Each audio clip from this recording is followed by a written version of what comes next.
Oh, someone did a deal. Are we done? Are we ready? Yeah, we're on. One episode 297. Al. Ladies and gentlemen, Jay McInnes, Sharp Real Estate Group, episode 297. Today is a new day. Today is a new market update for all of your real estate desires and needs. October 2024 real estate market update, Vancouver. We just came off the US election decision last night. Never again! Never again! Never again! Everyone's very involved with this decision. All these Canadians that it has nothing to directly do with, up in arms, just melting away. I think we all need to relax. There are going to be some changes, I'm sure, for us, but we need to focus on our election coming next year for the real changes to us. I think this is going to be not very effective. Now, trade deals and all this sort of crap will be something to talk about in the future, but not today. So we can all relax, we're fine, the world is not going to explode. So today, what this may do, however, is run the bond yields, which, as you know, tie into our fixed rate mortgages here. So that may be up and down. It's been up for the last month down there, and specifically the last couple of weeks here. It's been teetering up. Does that continue? Does that not? I think immediately, other than some emotional heartbreak, that is probably the most direct, as our bond yields follow the US quite closely. As we may or may not know, I don't actually want this in the background after all that. There we go. That may affect our fixed term rates here in Canada. If you're coming up, rates are coming down, but that may adjust that side of it. But anyway, we'll get into that later. Not for today. Today, headlines. If you Google Vancouver real estate, you're going to get a collection of headlines like we see. I'm going back onto it here. BC real estate market building momentum into 2025. Calgary and Vancouver housing sales rise, suggesting buyers finally responding to rate cuts. Metro Vancouver real estate market upswing. Toronto rose 44 in October. Vancouver sales up 32%.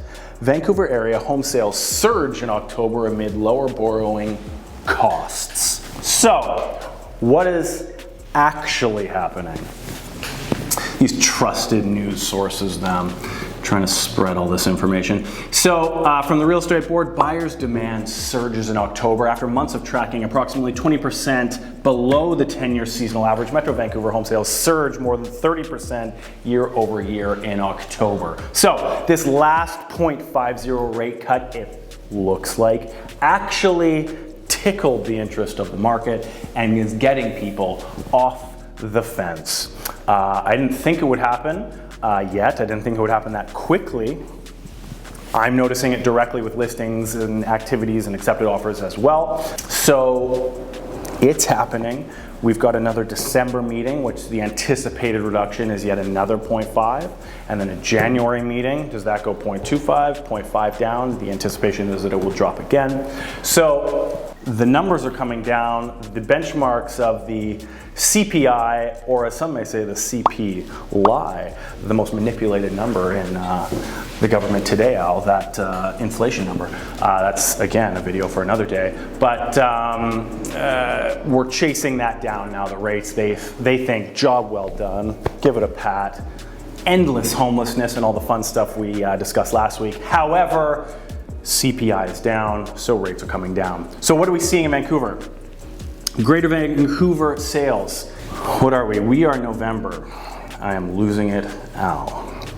September, October, Jesus Christ, 2,632 sales. That's, as it stated, 31.9% increase year over year, and now simply 5.5% below that 10-year average. Metro Vancouver listings, new listings in October are up year over year 16.9%. That's 5,452 new listings, 20% again above the 10-year average. However, total listings at 14.47 is 24.8% up year over year, and 26% above the 10-year average. So we still have a heavily inflated, I believe it was May of this year, hit peak listing amount inventory numbers ever. So we've kind of been hovering. Listings are still up. Don't get the idea that we are losing inventory yet. December, of course, the second half of December is more or less a write-off per se. I've done a deal on Christmas Eve in the past. So stuff is still happening, but the eyes are no longer on the market. The eyes are on Christmas trees and bank accounts being drained for children's gifts, or at least that's where my eyes go. So we do have an abundance of inventory still, but the sales are catching up. So sales detached are up year over year, sales 25.5%. In October, apartments are up 33.4% year over year, and attached townhomes, that little niche out. You're in a townhome, aren't you? Jesus, that niche just lights fire quick and then it goes. Did you get any fireworks on Halloween? They don't have fireworks in Toronto? Attached market, Al had a very depressing Halloween with no fireworks, is up 40.7% year over year.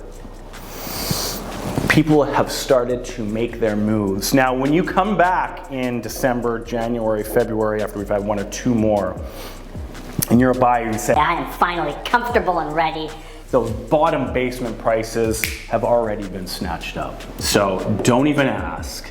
Don't even ask. Sellers, keep on holding.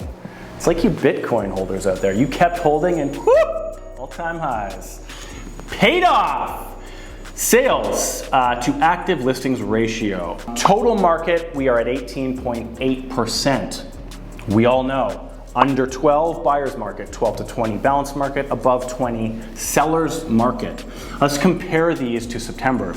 Total market, 18.8. September market, total, 12.8. Still in a high, went from low balanced to high balanced. Detached house market, 13.4%, balanced, low balanced market.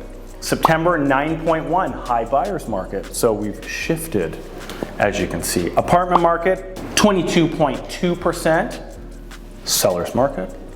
Low sellers, but sellers. September was 14.6, come up dramatically.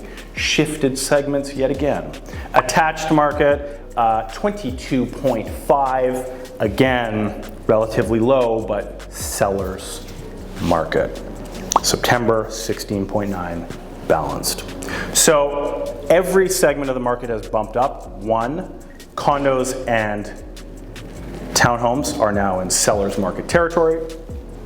And we've got a low balanced from a high buyer's market in the housing, detached housing segment. As we know, price points dictate a lot of the movement, and price points in certain areas, not many that we discuss here, but in certain areas in those far-reaching outskirts, suburbs as they're called, have been hit a lot harder than ones in the center. Even downtown, you're getting a lot of resilience. I think we've seen a lot more resilience over the years than we anticipated to see, specifically how high the rates went up. So again, you held on, pat yourself on the back, because it'll pay off.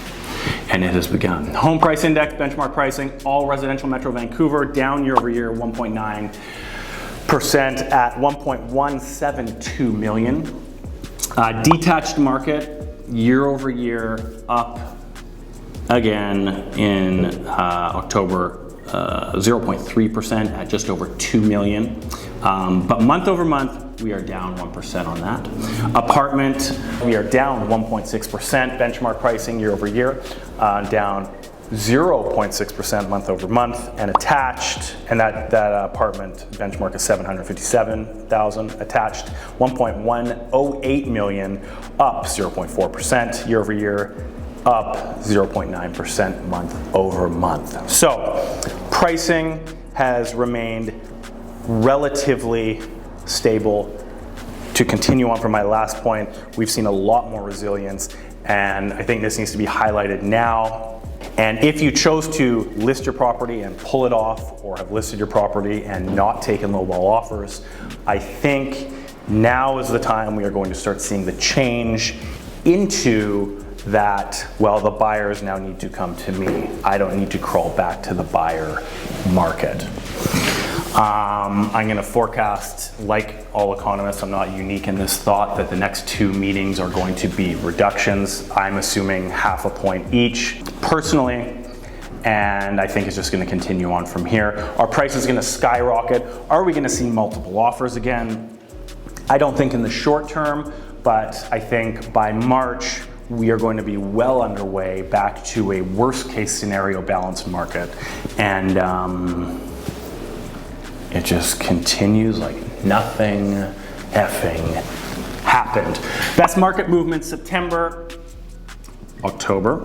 1 month benchmark price movement.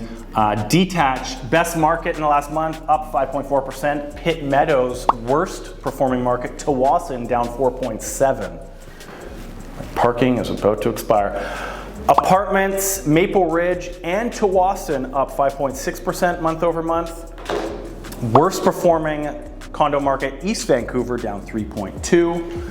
And attached market, up 7.4% month over month. North Vancouver, 7.4%, the top performing. The least performing townhouse market, minus 3.5% month over month, is Coquitlam, BC. Al time. Probably 12. I was hoping to get under 10 there. That's all we have for now. Things are turning, things are changing. I think this will continue. I think as we get into December, we're gonna have a pullback in inventory because typically inventory thins. And with this ramp up in activity on the buying side, ramp down in interest rate pressures, I think we're gonna see a ramp down in listings, as I've just stated, in December. And all that is gonna culminate, Al, it's a little cauldron bubbling, boiling. Those listings are going to come off, the activity is going to continue, and we're back. That's my forecast for 10:53 a.m. Wednesday, November 6th, and I will see you in 7 days. How many hours is that, Al? 7, 468 hours.